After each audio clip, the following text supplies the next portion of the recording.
Hello everyone, welcome back to my channel. This is Pramila Yadav. हम child development discuss कर रहे हैं। चाइल्ड डेवलपमेंट में आज की हमारी थ्योरी रहेगी वाइगोस्की थ्योरी।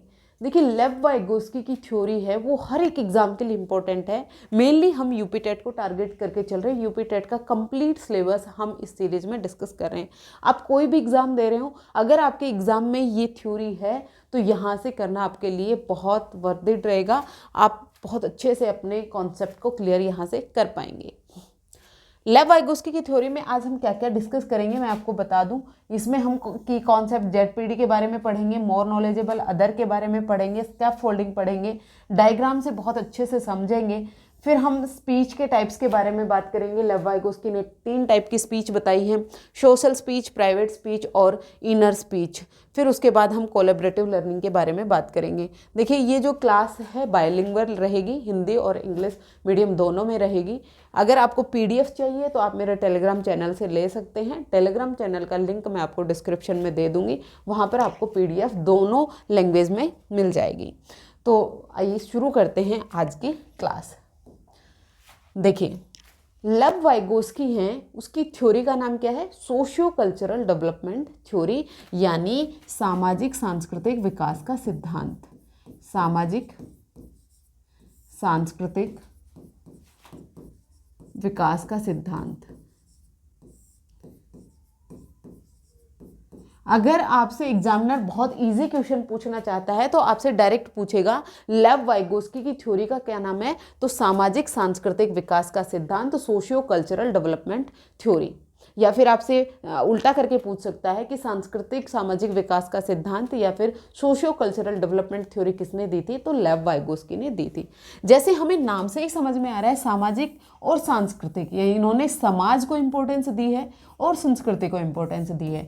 समाज, संस्कृति और भाषा, समाज, संस्कृति और भाषा, सोसाइटी, कल्चर और लैंग्वेज, ये 3 एस्पेक्ट आपको कहीं भी दिख जाएं जहां पर समाज को इम्पोर्टेंस दी गई हो, कल्चर को और लैंग्वेज को, तो वो तीनों ही टर्म्स हैं वो लेव वाइगोस्की की थ्योरी से रिलेटेड है। ये तीनों टर्म आपको याद रखने हैं। ये तीनों जहां भी दिख जाए तो वहां पर लेव वाइगोस्की की थ्योरी की बात हो रही है।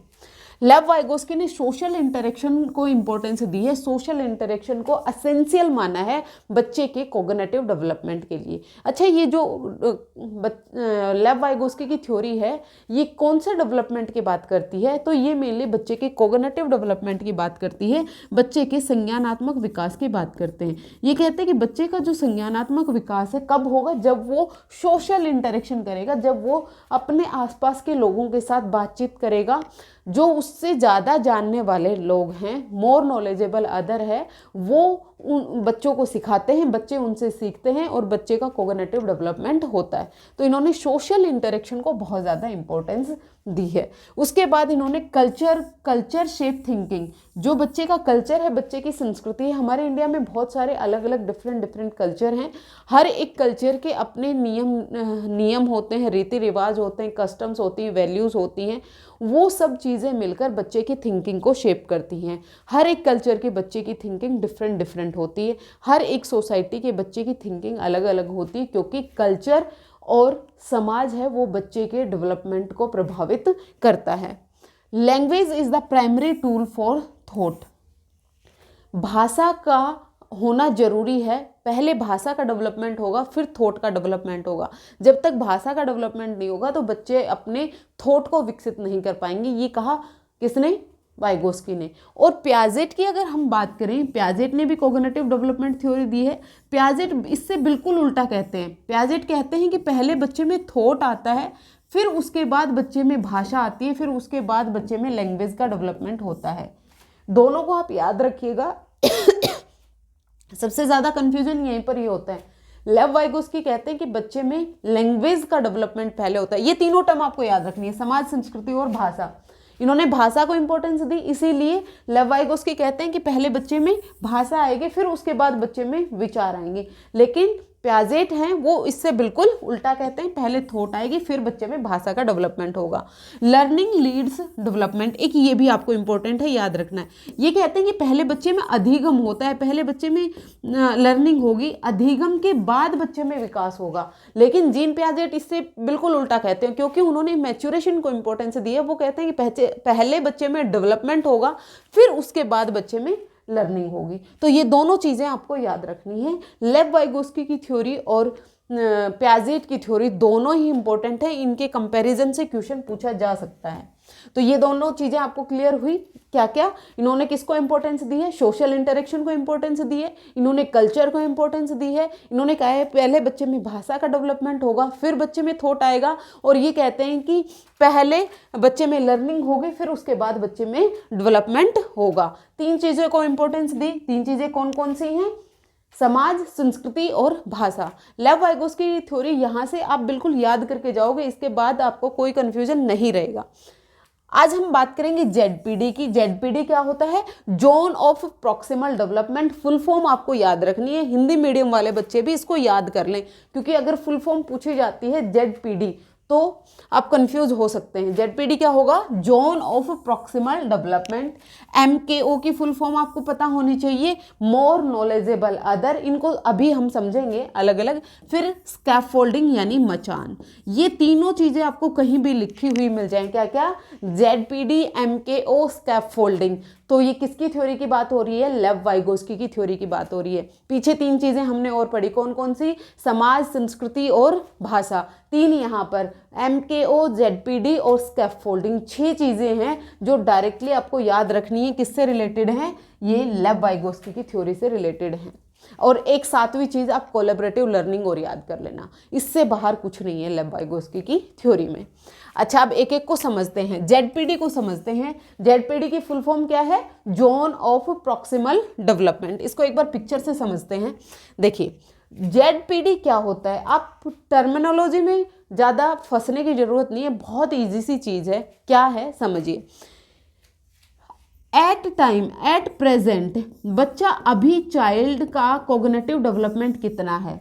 बच्चे को आप कोई भी एक प्रॉब्लम दें तो क्या वो उसे सोल्व कर पा रहा है। बच्चा अगर आपने कोई प्रॉब्लम दी उसको वो सोल्व कर पा रहा है तो वो बच्चे का एक्चुअल डेवलपमेंट है, अभी का एक्चुअल डेवलपमेंट है। बच्चा इंडिपेंडेंटली क्या कर सकता है, मान लीजिए बच्चा विदाउट कैरी वाले एडिशन कर सकता है, जैसे हमने लिखा 5 3 2 4। आप बच्चे से ये सोल्व करवाएंगे तो बच्चा इसका एडिशन कर देगा। ये बच्चे का क्या है, एक्चुअल डेवलपमेंट का लेवल है।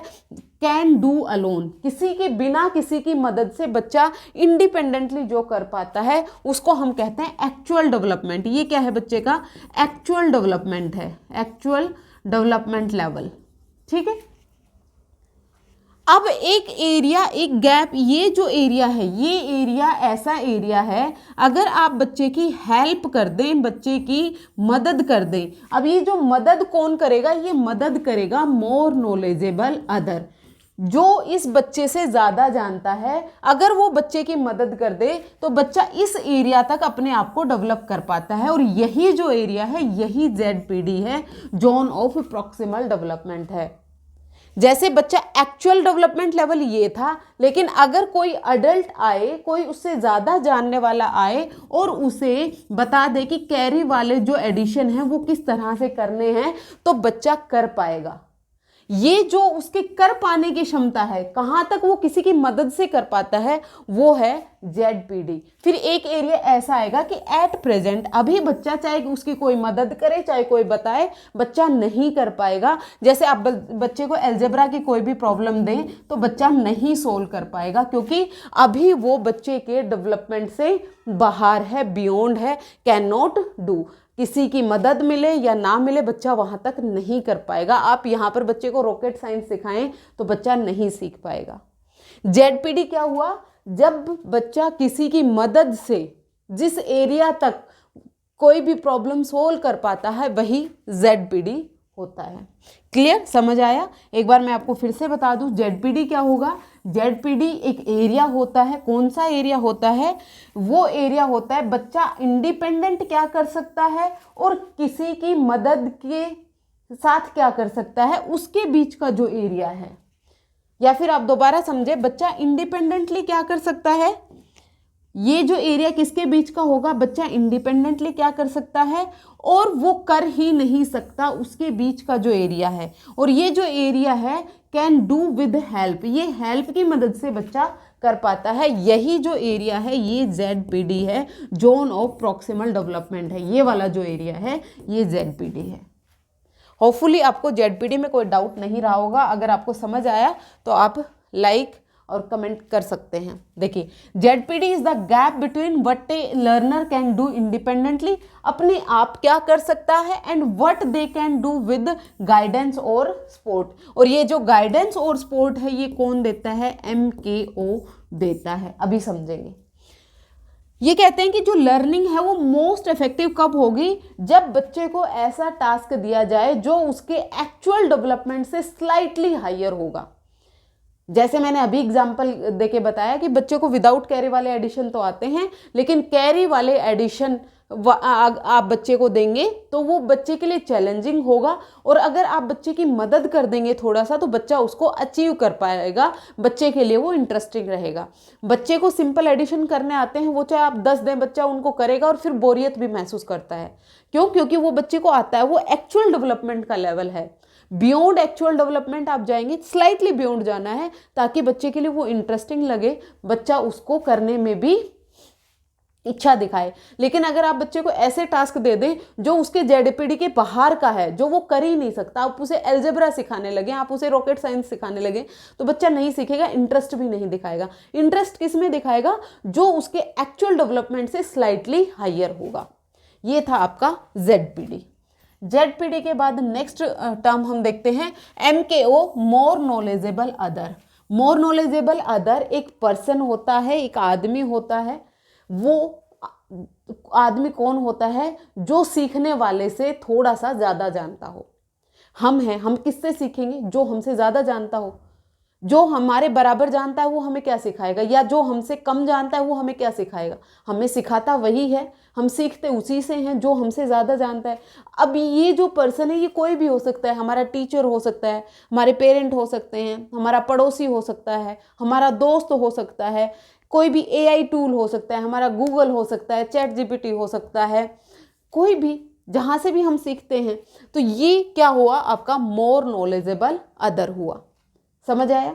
मोर knowledgeable other is a person who has more knowledge than the child. सीखेंगे हम उसी से जो हमसे ज़्यादा जानता हो, और वो ज़्यादा जानने वाला इंसान कोई भी हो सकता है। इंसान ही नहीं, कोई AI टूल भी हो सकता है, सोशल मीडिया भी हो सकता है, टीचर, पेरेंट्स, एल्डर, सिबलिंग, ये मैंने आपको बताया। नेक्स्ट देखते हैं। अच्छा, मोर knowledgeable other MKO help learner achieve task in ZPD जो जोन था ना, जो एरिया था, बच्चा उसी तक ही सीख पाएगा। किसकी मदद से, मोर नॉलेजेबल अदर की मदद से। ये MKO है, ये बच्चे को गाइडेंस देगा, बच्चे को सपोर्ट देगा, बच्चे की हेल्प करेगा, और बच्चा है ये अपने ZPD के एरिया में लर्निंग कर लेगा।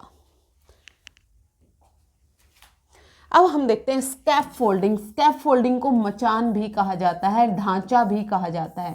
स्कैफोल्डिंग है, ये एक टेम्परेरी सपोर्ट होती है, अस्थायी मदद होती है। अस्थायी मदद बच्चे को जब तक दी जाती है जब तक आप बच्चे को कोई टास्क सिखा रहे हैं, वो उसमें परफेक्ट नहीं हो जाता, वो इंडिपेंडेंटली वो काम नहीं करने लग जाता, जब तक बच्चे को टेम्परेरी हेल्प दी जाती है। जैसे आप बच्चे को साइकिल चलाना सिखाना चाहते हैं, बच्चे की साइकिल, जब बच्चा साइकिल चलाना सीखता है तो शुरुआत में आप उसकी साइकिल पकड़ते हैं पीछे से और बच्चा चला रहा होता है, या फिर ट्राइसाइकिल जो अलग से 2 टायर लगे हुए होते हैं ना, वो ला के देते हैं ताकि वो बच्चे के लिए किसका काम कर रहे हैं, स्कैफोल्डिंग, बैलेंस बनाने में बच्चे की मदद करें। साइकिल इधर होगी तो ये वाला टायर टिक जाता है, इधर होएगी तो ये वाला टायर। ये बच्चे की स्कैफोल्डिंग है, टेम्परेरी मदद है। धीरे धीरे बच्चा प्रैक्टिस करेगा, फिर जब वो प्रैक्टिस कर रहा है तो फिर वो एक टाइम ऐसा आएगा कि इंडिपेंडेंटली वो साइकिल चलाएगा, तो आप अपनी मदद को हटा लेते हैं, आप वो ट्राइसाइकिल के जो टायर हैं उनको भी हटा देते हैं, फिर बच्चा इंडिपेंडेंटली साइकिल चलाने लगता है। तो ये जो स्कैफोल्डिंग होती है ये टेम्परेरी सपोर्ट होती है, और ये देता कौन है, MKO देता है, मोर नॉलेजेबल अदर देता है। Adjust adjusted to the learner level. ये जो स्कैफ फोल्डिंग है, बच्चे के सीखने का लेवल क्या है उसके अनुसार कम या ज़्यादा हो सकती है। कई बार बच्चों को ज़्यादा मदद देनी पड़ सकती है, कई बार थोड़ी बहुत हल्की फुल्की मदद बच्चे को देनी पड़ती है। तो बच्चे का लर्निंग का लेवल क्या है उसके हिसाब से एडजस्ट करनी पड़ती है। ग्रेजुअली रिमूव, धीरे धीरे हम हटा लेते हैं, जैसे मैंने अभी आपको बताया। प्रोमोट इंडिपेंडेंस, स्कैफोल्डिंग क्यों दी जाती है? बच्चे को इंडिपेंडेंट बनाने के लिए, वो धीरे धीरे इंडिपेंडेंट हो जाएगा। Link to ZPD and MKO। Scaffolding है ये ZPD में ही दी जा सकती है, जोन ऑफ प्रॉक्सिमल डेवलपमेंट में ही दी जा सकती है। जैसे 2 साल 3 साल का बच्चा है, वो साइकिल चलाना सीख रहा है, तो आप उसको साइकिल चलाने में मदद कर रहे हैं, आप मोर के MKO हो गए। और बच्चे का साइकिल सीखने का लेवल है तो बच्चा साइकिल सीख लेगा। अब आप 3 साल के बच्चे को सीधा थार चलानी तो नहीं सिखा देंगे। ये क्या है कि जो स्कैफोल्डिंग दी जाएगी वो भी ZPD में ही दी जाएगी, जोन ऑफ प्रॉक्सिमल डेवलपमेंट में ही दी जाएगी, और मोर नॉलेजेबल अदर द्वारा दी जाएगी। ये तीनों टर्म्स हैं, एक दूसरे से रिलेटेड हैं।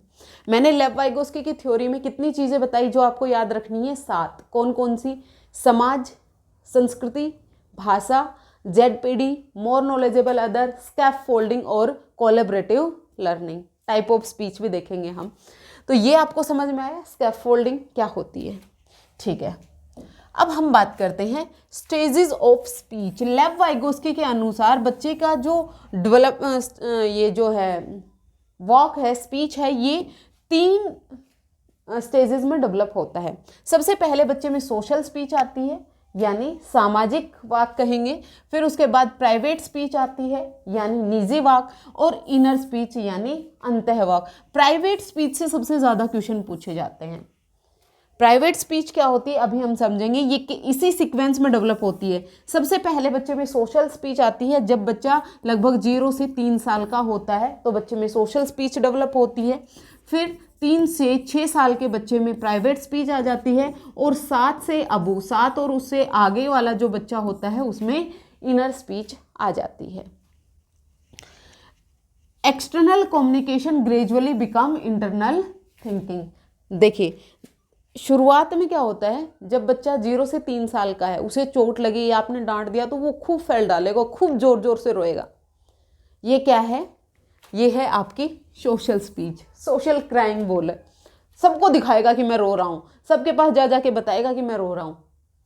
फिर उसके बाद बच्चे में आएगी प्राइवेट स्पीच। अब वो रो रहा है तो वो खुद से ही बातें कर रहा है रोते रोते। मम्मा ने मुझे डांटा, मैं क्या बुरा हूँ, मैंने तो गलती भी नहीं की थी। ये क्या है? ये प्राइवेट स्पीच है। फिर जब बच्चा 7 साल से बड़ा हो जाएगा तो अगर आपने उसे डांटा तो वो अंदर अंदर ही रो लेगा, सबको नहीं दिखाएगा कि मैं रो रहा हूँ। उसे रोना भी है तो वो चुपके से जाके रो के आ जाएगा। ये क्या हो गई? बच्चे में इनर स्पीच आ गई है। अभी इनको एक एक करके समझते हैं। देखिए, सोशल स्पीच यानी सामाजिक वाक कहें, सामाजिक वाणी कहें, ये कब डेवलप होती है? जब बच्चा 0 से 3 साल में होता है।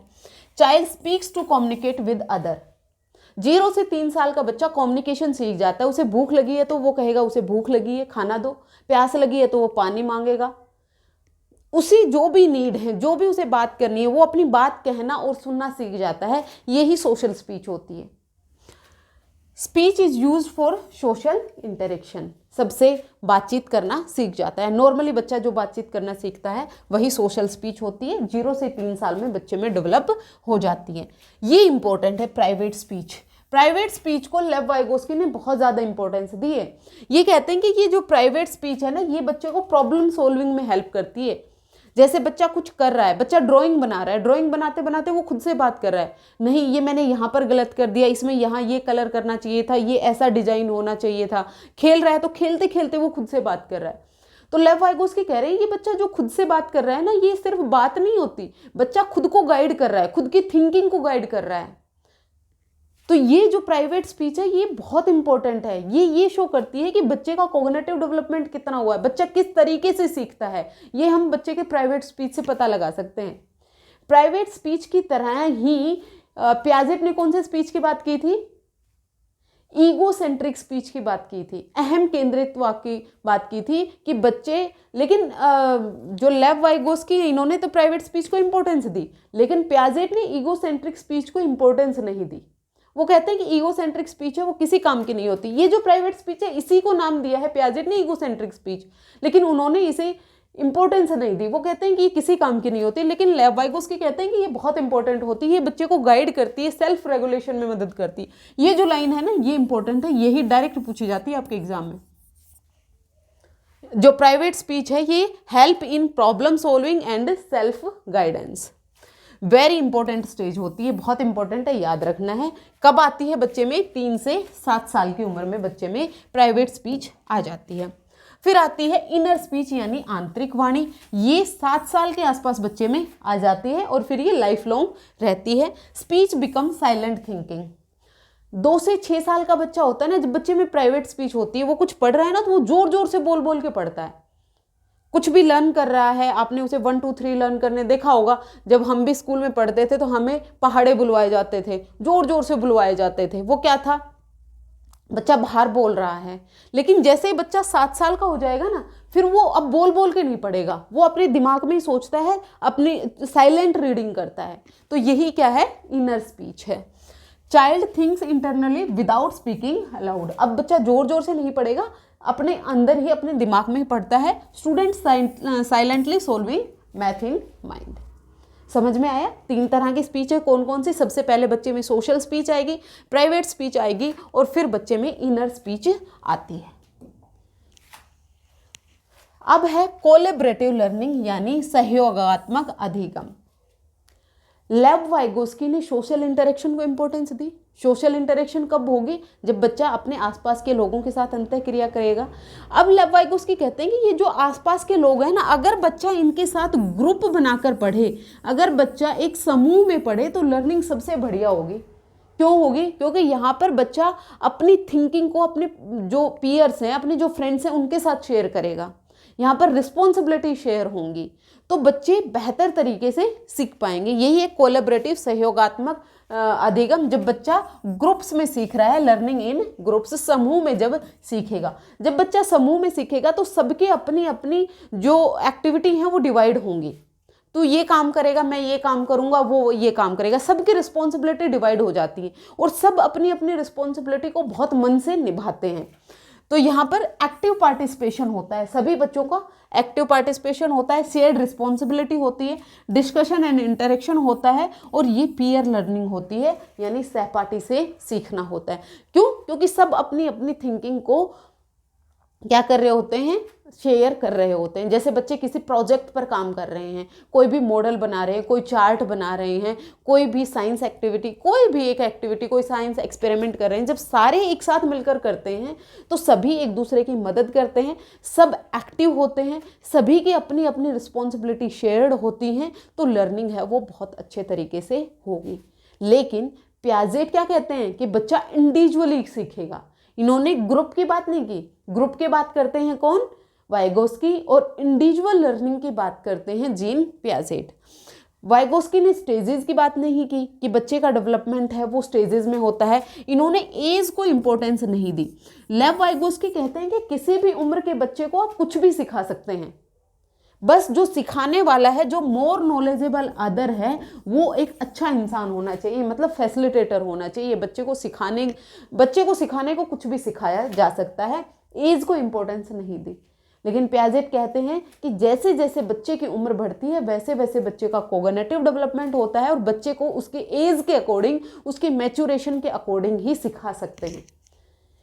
तो ये जो जीन पियाजेट की थ्योरी है और वाइगोस्की की थ्योरी है, इनमें बहुत सारी सिमिलरिटी भी हैं, क्योंकि ये दोनों ही कंस्ट्रक्टिविज्म से रिलेटेड हैं। दोनों ही कहते हैं कि बच्चे अपनी नॉलेज का निर्माण खुद करेंगे जब वो एक्टिवली इंगेज्ड होंगे, जब वो एक्टिविटी करेंगे, जब वो अंतःक्रिया करेंगे, तो बच्चे अपने ज्ञान का निर्माण खुद करेंगे। दोनों कंस्ट्रक्टिविज्म से हैं। लेकिन पियाजेट हैं वो रेडिकल कंस्ट्रक्टिविस्ट हैं और ये सोशल कंस्ट्रक्टिविस्ट हैं। पियाजेट कहते हैं कि बच्चा अकेला ही इंडिविजुअली डेवलप होता है, उसे किसी समाज की जरूरत नहीं है, लेकिन इन्होंने समाज को इंपॉर्टेंस दी है, कल्चर को इंपॉर्टेंस दी है। तो अगर आपको पियाजेट की थ्योरी समझ आई, तो पियाजेट की थ्योरी में हमने क्या क्या पढ़ा? सबसे पहले हमने देखा समाज, संस्कृति और भाषा इंपॉर्टेंस है, सोशल इंटरेक्शन इंपॉर्टेंस है। फिर उसके बाद मोर नॉलेजेबल अदर, एक ऐसा प्राणी होता है, एक ऐसा इंसान होता है जो बच्चे से ज़्यादा जानता है। कोई भी टीचर हो सकता है, पेरेंट हो सकता है, भाई बहन हो सकता है, पड़ोसी हो सकता है, कोई भी मीडिया हो सकता है, एआई टूल हो सकता है। स्कैफोल्डिंग एक टेम्परेरी मदद होती है, अस्थायी मदद होती है जो बच्चे को इंडिपेंडेंट बनाने के लिए दी जाती है।